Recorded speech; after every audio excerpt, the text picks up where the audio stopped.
Let's just focus in on the protocol if we can. Do you think we've now reached the stage where Article 16 should be triggered?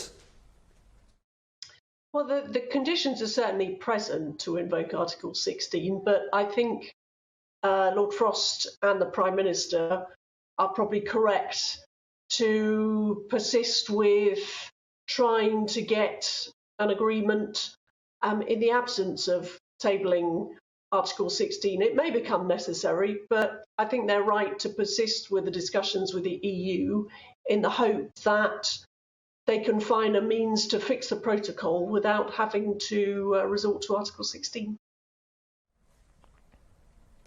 Do you think it was a mistake during the referendum campaign and indeed actually afterwards in the negotiations that, frankly, the British government and indeed the European Union didn't listen to Unionist concerns about what might well happen in any future deal? I believe certainly that under the Theresa May government, they didn't listen sufficiently to Unionist concerns.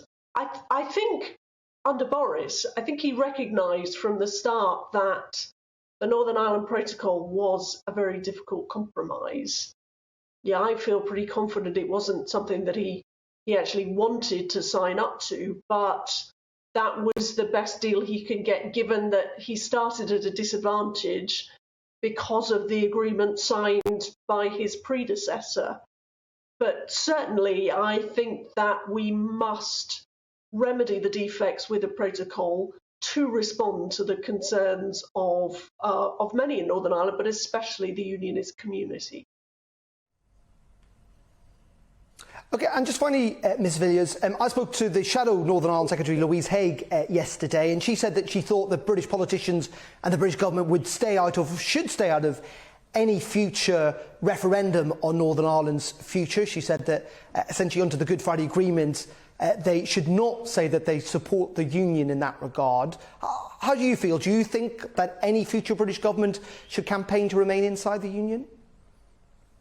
Of course, the Conservatives are a Unionist party. I believe that the nations of the United Kingdom are better off and more successful and stronger together. So if there were a referendum, I would certainly be strongly supportive of the case to keep Northern Ireland in the United Kingdom.